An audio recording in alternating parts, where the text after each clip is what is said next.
বাংলাদেশের সাংসদ খুনে দেহাংশ উদ্ধারের জন্য এবার বাগজোলা খালে নামলো ভারতীয় নৌসেনার ৩ ডুবুরি। আপনারা সকলেই জানেন বাংলাদেশের সাংসদ তার খুনে তার যে দেহাংশ উদ্ধার হলেও কিছু উদ্ধার হয়েছে, কিন্তু তার সার্বিকভাবে তার দেহ এবং তার সঙ্গে জামা কাপড় সহ পরিধেয় কোনো কিছুই পাওয়া যায়নি। এবার তার খোঁজেই ভারতীয় নৌসেনার ডুবুরিরা নেমেছেন বাগজোলা খালে। কথা বলবো, আমাদের সঙ্গে রয়েছেন আমাদের প্রতিনিধি জাহাঙ্গীর হোসেন। জাহাঙ্গীর, এখনো পর্যন্ত কি জানা যাচ্ছে এই তল্লাশি অভিযান সম্পর্কে? সর্বশেষ আপডেট কি? দেখো, তোমাকে জানিয়ে দিই যে বাংলাদেশের এমপি খুনের ঘটনার তদন্তে ভাঙড়ের বাগজোলা খালের কৃষ্ণমাটি এলাকায় দুপুরে সকালের পর থেকে তল্লাশি অভিযান চালায়। তারপর দুপুরে কিছুক্ষণ ব্রেক, টিফিন টাইম চলে, তারপরে কিন্তু নতুন করে আবারও তল্লাশি অভিযান চালায়।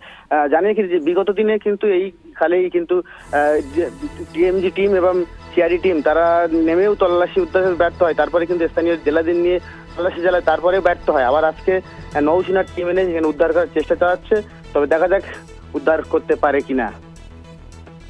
একবারই ধন্যবাদ। আমাদের সঙ্গে ছিলেন আমাদের প্রতিনিধি জাহাঙ্গীর হোসেন।